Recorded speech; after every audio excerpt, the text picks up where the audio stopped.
Olá, pessoal do terceiro CINISU, Congresso Internacional de Saúde Única. Né?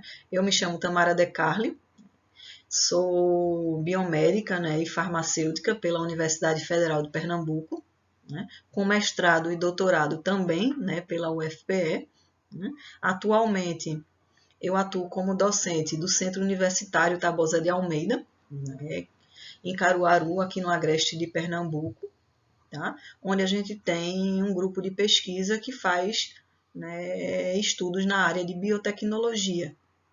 E vou falar um pouquinho a vocês, né, agora sobre a biotecnologia das vacinas contra o SARS-CoV-2. Né? Então, primeiramente, né, vamos falar um pouquinho sobre o coronavírus. Né? Então, existem vários tipos de coronavírus já identificados até o momento. Né? Os primeiros deles foram identificados lá em meados de 1960, né? E são vírus que pertencem a uma grande família, né, que infecta animais e humanos. Né? E dentre eles, né, a gente tem 7 que já são conhecidos como causadores de doenças nos seres humanos. Né? Essas doenças podendo variar desde um resfriado simples, um resfriado comum, né, infecções leves do trato respiratório superior, como também pode levar, né, a síndrome respiratória, como a síndrome respiratória do Oriente Médio, né, o MERS, e a síndrome respiratória aguda grave, o SARS.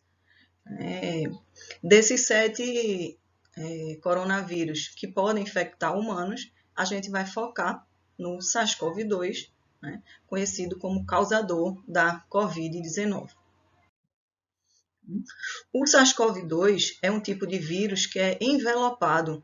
Né? E o que é que isso quer dizer? Né? Então, além do seu material genético, né, que é envolto por uma cápsula proteica, né, esses dois formando o nucleocapsídeo, ele tem externamente uma dupla camada de lipídios, né, que apresenta espículas, né, na sua superfície, né, espículas essa de uma proteína chamada spike, ou proteína S, né, que a gente vai estar falando bastante sobre ela durante essa nossa palestra. Né? E graças a essa camada de lipídios, né, que envolve aí, né, as medidas sanitárias de controle, como lavagem das mãos, uso do álcool, são tão eficientes, né, já que essas substâncias elas conseguem, né, desnaturar esses lipídios presentes na membrana e também desnaturar, né, o material genético do vírus e proteínas, né, deixando o vírus inativo. Né? O SARS-CoV-2 ele é um vírus que ele tem como material genético um RNA de fita simples. Né? Esse RNA de fita simples ele tem uma polaridade que a gente chama de positiva. Né? Então, isso significa que esse RNA ele pode ser diretamente utilizado pela maquinaria das nossas células, né? Uma vez que ele faz a infecção. Né? E, até o momento, é o vírus que tem o maior genoma de RNA viral que a gente conhece.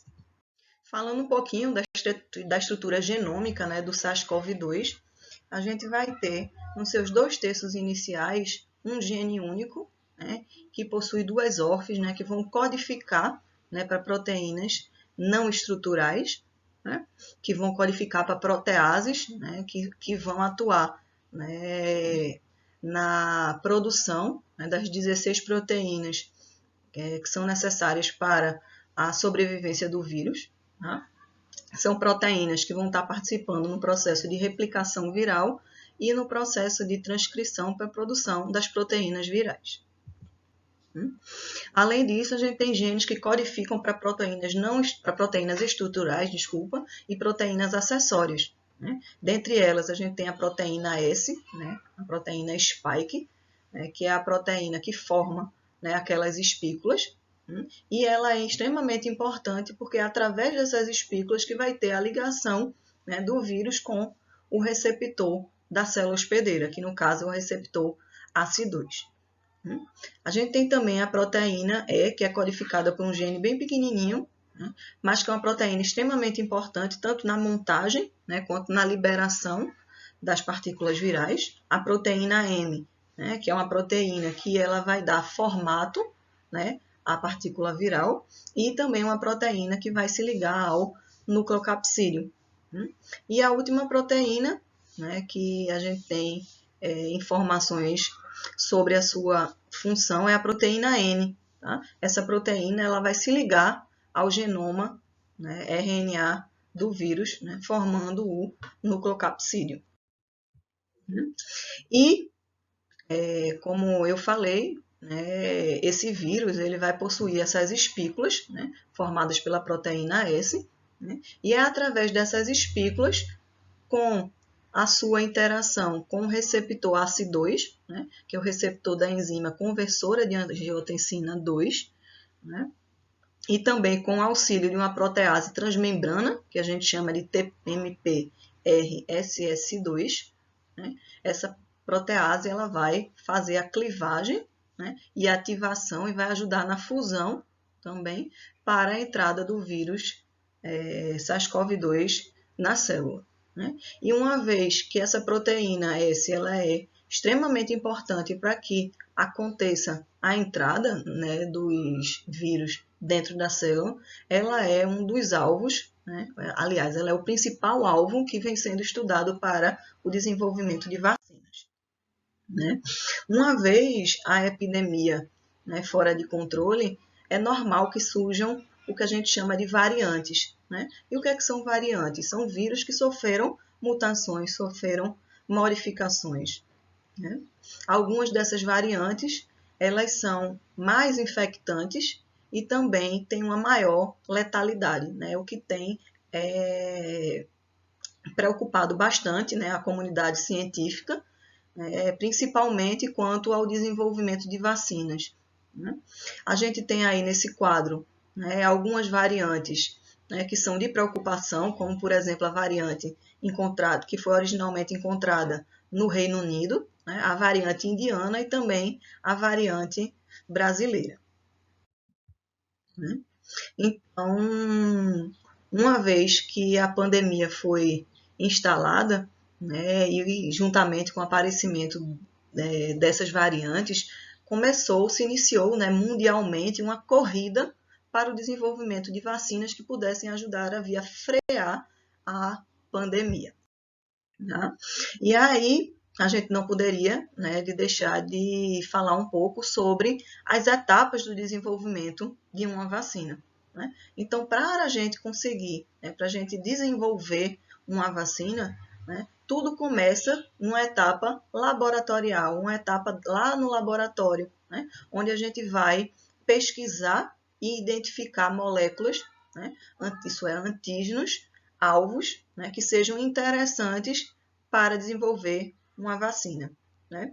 E nessa fase, né, foi também observada, né, algumas vacinas, né, que estão e estavam em estudo, né, contra outros coronavírus, como o SARS-CoV e o MERS-CoV. Né? E todas elas utilizavam como alvo a proteína S, a proteína spike. Né? Então, uma vez determinado esse alvo, a gente parte para a pesquisa pré-clínica. Né? Então, na pesquisa pré-clínica, a gente vai fazer vários ensaios in vitro, né? In vivo, e vai utilizar modelos animais. Tá? Nessa fase pré-clínica, a gente já começa a iniciar alguns testes de segurança, né? Testes relacionados à toxicidade, né? E também avaliar a qualidade da vacina. Né? Depois disso, né, as vacinas, o desenvolvimento parte para a fase clínica. Né? Essa fase clínica é dividida em 3 fases, fase 1, fase 2 e fase 3. Né? Então, na fase clínica 1, é onde a gente vai ter o início do estudo, né, daquelas vacinas formuladas de forma pré-clínica em seres humanos, com o intuito de demonstrar a segurança. Né? Nessa fase 1, a gente utiliza uma amostra pequena, né, de indivíduos saudáveis, geralmente entre 20 e 80 voluntários. Né? Em seguida, a gente tem a fase 2, né, onde a gente vai iniciar os testes sobre a eficácia das vacinas, né, estabelecer a imunogenicidade, estabelecer o número de doses, né, E aí a gente já vai usar uma população um pouco maior, né, com centenas de voluntários, também esses voluntários sendo indivíduos saudáveis. E a fase 3, né, a gente vai continuar, né, e determinar a segurança e a eficácia dessas vacinas. E aí, como público-alvo, né, a gente utiliza grandes populações. Né? Então, a gente já utiliza um número maior de indivíduos. Tá? Essas fases elas podem ser feitas individualmente, né, mas diante da necessidade, né, essas fases elas podem ser feitas de forma combinada. Né? Uma vez que a vacina chega na fase clínica 3, né, então, apresenta bons resultados, né, essas vacinas se tornam ótimos candidatos e, a partir daí, vão sofrer um processo de validação e decisão, né, para determinar se poderão ou não ser utilizadas. Né? Então, nessa etapa de validação, né, vão ser avaliadas todas as etapas do desenvolvimento, né, e vai ser definido pela liberação ou não do seu uso. Tá? Esse uso ele pode ser um uso emergencial ou um uso definitivo. Então, uma vez aprovada, né, aqui no Brasil, quem faz essa aprovação é a Anvisa, né? Então, a gente parte para a produção em larga escala. Né? Então, a gente começa a produzir as vacinas que estão sendo produzidas. Né? No momento, né, o insumo farmacêutico ativo, né, para a produção das vacinas, eles vêm de fora. Né? Agora que uma das vacinas estão tendo o seu insumo fabricado aqui no Brasil, como a gente vai conversar um pouquinho mais para frente. Né? O insumo farmacêutico ativo nada mais é, né, do que a substância que vai causar aquele efeito desejado. Tá? Então, uma vez produzida, essas vacinas elas vão ser distribuídas, né? E aí a gente tem uma fase que a gente chama de fase 4, né, que é a fase da farmacovigilância, né, onde a gente vai continuar acompanhando, né, o que acontece com a aplicação dessas vacinas, só que agora na população em geral. Né? Então, a gente vai continuar, né, estabelecendo a eficácia na população geral, fazendo a monitoração de efeitos adversos. No momento, a gente apresenta cerca de 184 vacinas estudadas na sua fase pré-clínica. Né? Na fase clínica, a gente tem por volta de 101 vacinas e até o momento a gente tem por volta de 10 vacinas aprovadas em pelo menos algum país do mundo. No momento, né, a gente tem 4 tipos, né, de vacina contra a Covid-19 sendo estudadas. Né? As vacinas que utilizam, né, o vírus inativo, né, isso é, utiliza o próprio vírus morto, né, inativado, né, como, por exemplo, a Coronavac, né, da empresa Sinovac e outras. Né? A gente tem as vacinas genéticas, né, de DNA ou RNA. Né? Então, a gente vai ter a utilização do material genético do vírus, né, para produção das proteínas virais pelo nosso sistema imune. Né? Aí a gente tem como exemplo a vacina da Pfizer, né, e a vacina da Moderna. Tá? A outra metodologia, né, que está sendo utilizada são baseadas em vetores virais, né, onde utiliza um outro vírus, né, que a gente chama de adenovírus, que ele é modificado, né, modificado para que ele possa, né, expressar a proteína S do vírus SARS-CoV-2. E a gente tem também vacinas à base de proteína, né? Onde a gente parte, né, da proteína, né, como alvo está sendo utilizada a proteína S, né, parte dessa proteína, né, e que vai mimetizar a estrutura do vírus. Então, vai ser reconhecido no nosso sistema imune para poder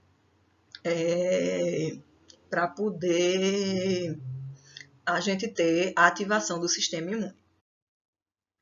Então, no momento, né, a gente tem 3 vacinas no Brasil, né, aprovadas para uso emergencial e apenas uma aprovada para uso definitivo. Né? Então, a gente tem a vacina desenvolvida pela AstraZeneca, né, que utiliza como plataforma um adenovírus, né? A gente tem a Coronavac, né, desenvolvida pela empresa chinesa Sinovac, né, que utiliza a metodologia do vírus inativo. A vacina, né, da Pfizer, que é a BNT162, né, que é a vacina de RNA, né, e a vacina da Janssen, né, que também é uma vacina que utiliza um adenovírus. Então, a primeira vacina, né, que a gente vai falar, né, é a vacina dissolvida COVID-19, né, a Coronavac. Né? A Coronavac ela foi desenvolvida, né, pelo laboratório chinês Sinovac, né, em parceria com o Instituto Butantan. Né? Essa vacina ela utiliza como metodologia, né, o vírus inativo. Né? Ela foi aprovada, né, para uso emergencial pela Anvisa em janeiro desse ano, com a população-alvo, né, sendo os indivíduos com 18 anos ou mais.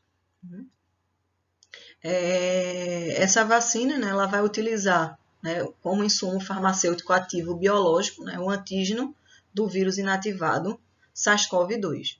Né?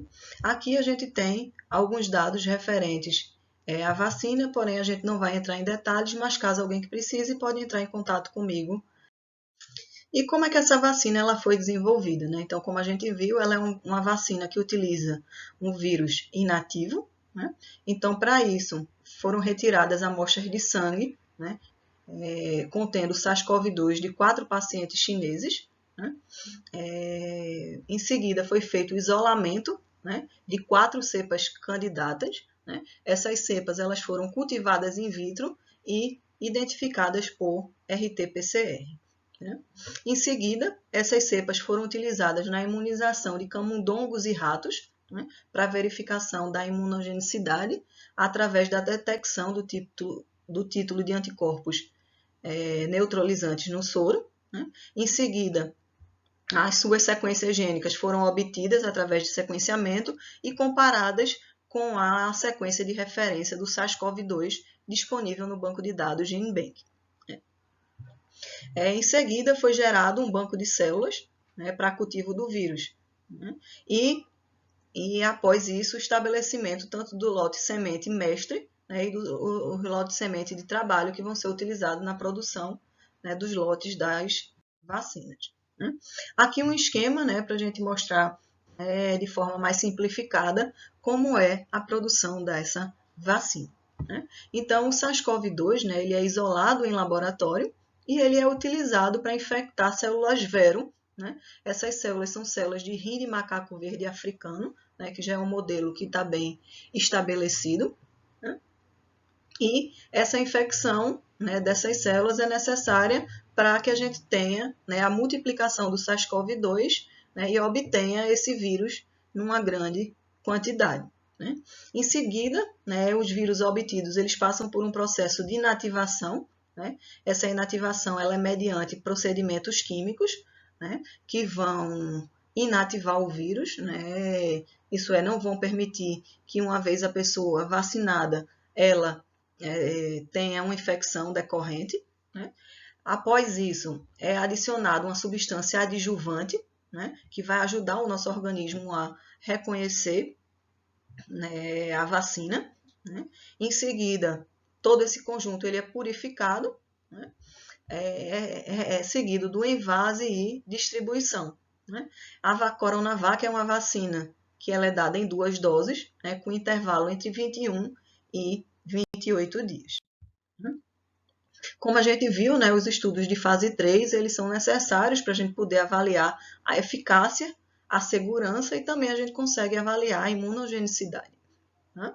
No caso da Coronavac, esse estudo de fase 3 foi um estudo multicêntrico, isso envolveu só aqui no Brasil cerca de 16 centros de pesquisa. Né? Foi um estudo que foi feito de forma randomizada. Né? O que é que isso significa? Que o grupo de voluntários ele é dividido de forma aleatória. Né? Então, a gente tem um grupo que recebe a vacina a ser testada e o outro grupo que vai receber uma substância placebo, uma substância que não possui efeito. Né? Por isso, a gente diz que o estudo foi controlado por placebo. Né?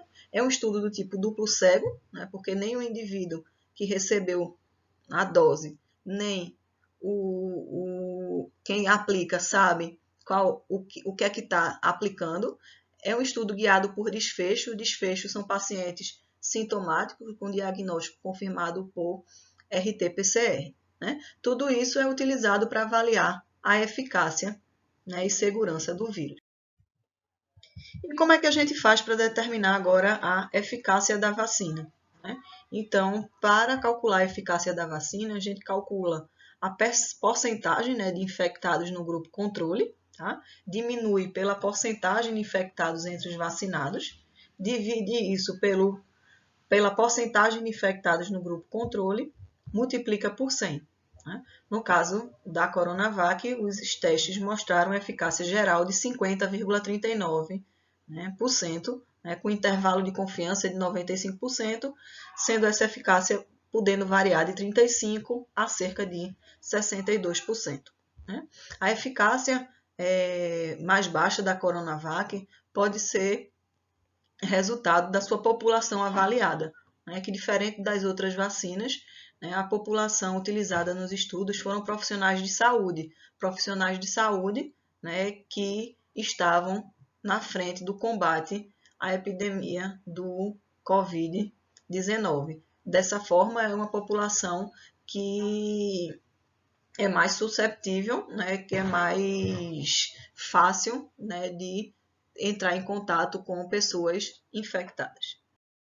Além da gente conseguir obter, né, pelos estudos de fase 3 a eficácia geral, né, como a gente viu, né, o estudo de fase 3 também mostrou, né, que daqueles indivíduos que mesmo com as 2 doses da vacina que venham a ficar doentes, né, esses indivíduos têm 78% de chance de adquirir formas leves da doença, isso é, não vão precisar de internação. Né? E dentre a população estudada, né, nenhum indivíduo que mesmo vacinado que tenha tido a doença, nenhum deles apresentou casos graves. Né? Em relação à imunogenicidade, né, a gente ainda não sabe ao certo, né, uma vez que os dados que a Anvisa recebeu são referentes à imunogenicidade nas fases 1 e 2 e também referentes à população chinesa. Então, a vacina ela se mostrou segura, né, os seus efeitos colaterais, né, foram de leve a moderados, né, como dor no local da administração, dor de cabeça e fadiga. As ações, né, de farmacovigilância, né, isso é, aquelas ações que continuam, né, observando a segurança e a eficácia agora, uma vez a vacina aplicada na população em geral, né, um estudo chileno, né, trouxe resultados muito bons referentes à Coronavac. Né. Foi observado que ela tinha, após 14 dias da segunda dose, né, uma eficácia de 65,3%. Né, e que aqueles mesmos vacinados que fiquem doentes, a chance de hospitalização foi diminuída em 87%. Né? O estudo também mostrou uma diminuição de 90,3% de pacientes infectados de precisarem de uma UTI, né? E a mortalidade foi diminuída, né? A mortalidade foi diminuída em 86% dos casos. Né? Um estudo feito, né, na população uruguaia, né, também mostrou uma diminuição muito boa na redução da mortalidade, né, ficando aí na casa de 97%. Né? A Coronavac ela se mostrou eficaz, né, contra as variantes do coronavírus, né, segundo um estudo chinês, certo? E um estudo que foi feito, né, na população de Serrana, em São Paulo, né, onde foi feita uma vacinação em massa dessa população. Né? Então, cerca de 95% da população adulta foi vacinada com as 2 doses da Coronavac. Né? Isso é o correspondente a cerca de 75% da sua população total, né? Uma vez que crianças e adolescentes menores de 18 anos não podem ser vacinados. Né? O estudo mostrou uma redução de 95% das mortes, né? Uma redução de 86% nas internações e uma redução de 80% dos casos sintomáticos, né? O que é um resultado que deixa a gente extremamente contente, pois foi um resultado extremamente satisfatório, né? Uma outra vacina que a gente vai ver é a Covishield, né, chamada de Chadox 1N Covid-19, né, que é a vacina da AstraZeneca com a Oxford e a Fiocruz. Né?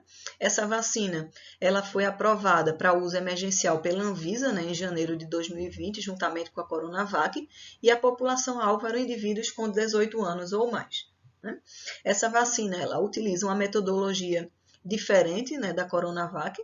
Ela utiliza um vetor de adenovírus recombinante, né, que a gente vai falar um pouco mais no próximo slide. Né? Aqui alguns dados referentes à vacina, novamente, quem tiver interesse eu posso estar.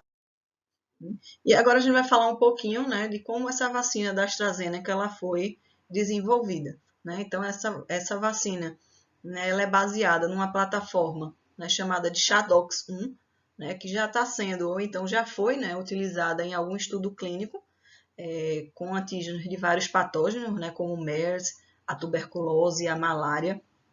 Então, é um vetor de adenovírus recombinante, o Chadox-1, né, proveniente de macacos, de chimpanzés, desculpa. Esse vetor ele é deficiente para a replicação e ele vai conter o DNA que codifica, né, o antígeno da proteína spike, né, de superfície do coronavírus. Aqui um esqueminha, né? Então, o adenovírus, né, utilizado, né, um adenovírus que ele é proveniente de chimpanzé, que é o adenovírus Y25. Né? A esse adenovírus a gente deleta as regiões E1 e E3, né, que são regiões que são responsáveis, né, por causar a doença. Né? E uma vez deletado, a gente vai ter o vetor viral Chadox1, né, que vai ser incorporado com o DNA da proteína spike. Né? Então, a gente vai obter esse DNA diretamente do vírus. Né? A gente vai sequenciar, né, esse DNA para ter certeza que é o correspondente à proteína spike, né? E vai montar o adenovírus recombinante. Tá? Uma vez no nosso organismo, né, as nossas células do sistema imune vão reconhecer esse adenovírus, né, vão produzir, né, a proteína spike, né, que vão ser apresentadas nas nossas células, que vão ser reconhecidas pelo nosso sistema imune para a produção dos anticorpos. Né? É uma vacina, né, também de 2 doses, né, como a Coronavac, porém o intervalo entre as doses é um pouco maior.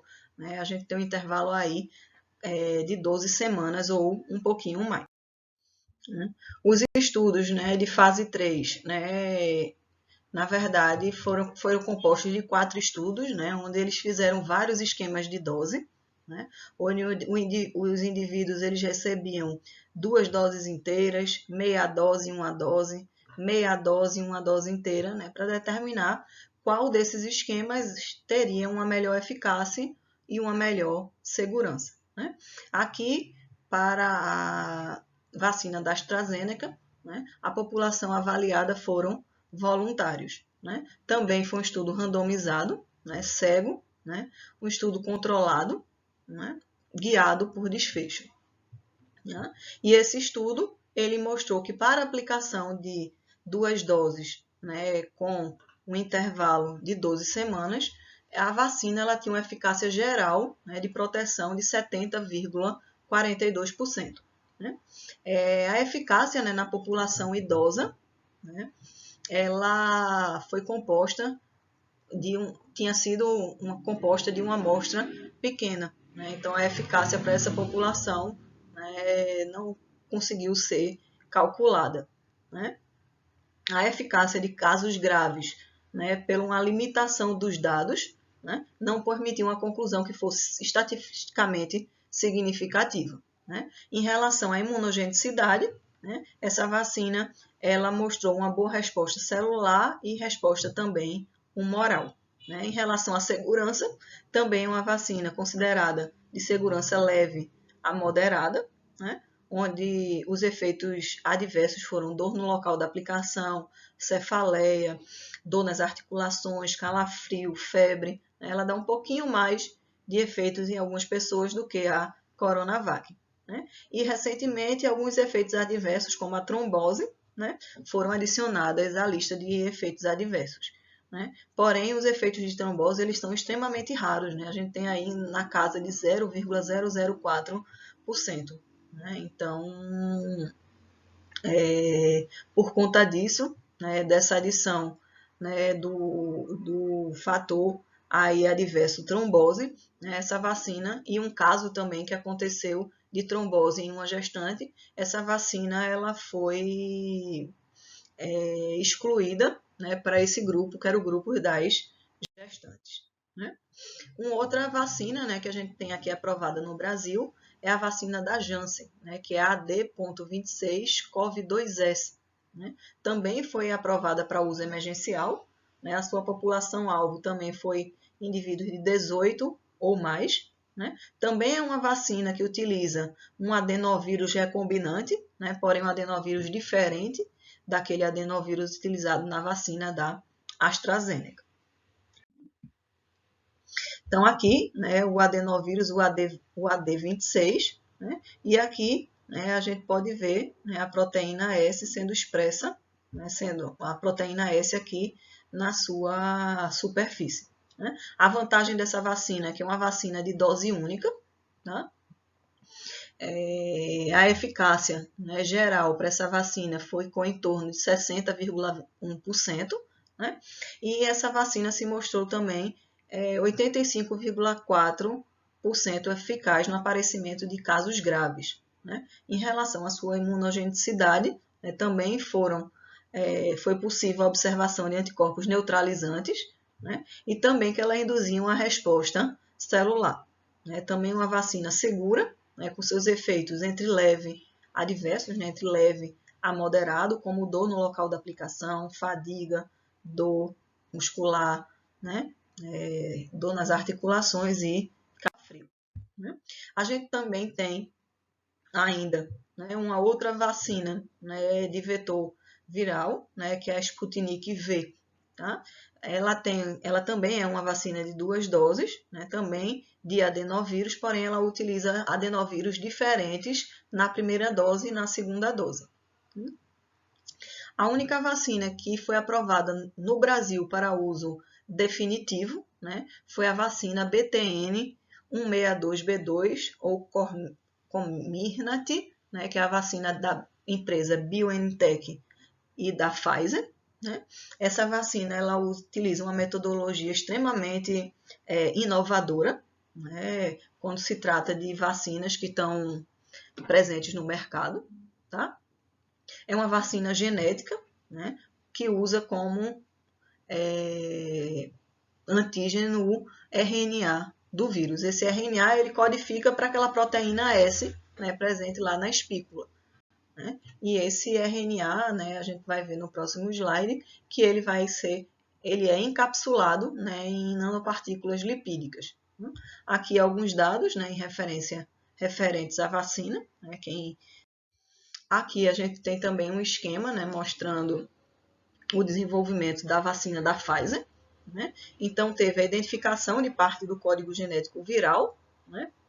Isso é do RNA, né, que tinha as instruções para fabricação da proteína Spike 2, né, isolado em laboratório. Né? Em laboratório, esse mRNA ele foi desenvolvido né, a partir da sequência de DNA completa da proteína Spike, né, com apenas 2 modificações. Né? Essas modificações elas foram realizadas para diminuir né, a chance que o corpo identifique esse RNA sintético como uma ameaça. Né? Em seguida, esse RNA mensageiro ele foi envolvido né, por nanopartículas lipídicas. Né? Essas nanopartículas lipídicas elas vão auxiliar né, para que tenha a absorção pela célula hospedeira. E o indivíduo vacinado, né, a nanopartícula lipídica ela vai ser incorporada pela célula né, e a célula vai utilizar a sua maquinaria para produzir a proteína S. Né? Essa proteína S ela vai ser disponibilizada né, na membrana celular da célula hospedeira, né? E aí vai ter a indução da resposta imune. Né? Também, né, os estudos de fase 3 foram estudos multicêntricos, né, randomizados, né, duplo cego, também controlado por placebo, né, e guiado por desfecho. Né? A população avaliada também foram voluntários, né, indivíduos que se voluntariavam de uma população em geral. Né? Participaram cerca de 152 centros de pesquisa, né? E foi observado, né, para essa vacina um esquema de 2 doses com intervalo de 12 semanas. Tá? Esse intervalo de 12 semanas ele é utilizado no Brasil e no Reino Unido. Tá? De acordo com os estudos de fase 3, esse intervalo era um intervalo de 21 dias. Né? Essa vacina, né, teve uma eficácia geral muito boa, de 95%, também na eficácia geral e também para casos graves, né, após 7 dias da segunda dose. Né. Em relação à imunogenicidade, né, ela também gerou uma resposta de neutralização, uma resposta de anticorpos e uma resposta uma resposta celular. Também é uma vacina segura, né, com os efeitos que aparecem sendo de leve a moderado, né, como dor no local da injeção, cefaleia, mialgia. E no momento, né, aqui no Brasil, ela é a única vacina que está sendo administrada em gestantes. Né? A gente também tem, né, uma outra vacina de RNA, né, que é a vacina da empresa Moderna, né, que também utiliza o mRNA da proteína Spike 2, né, só que a região que foi escolhida para a vacina da Moderna, ela é diferente da vacina da Pfizer. E uma vacina que ainda não tem, né, a sua aprovação, mas tem uma metodologia também extremamente inovadora, né, é a vacina da empresa Novavax, né, uma vacina chamada de NVX-CoV2373, né, que usa como metodologia, né, a base de proteínas.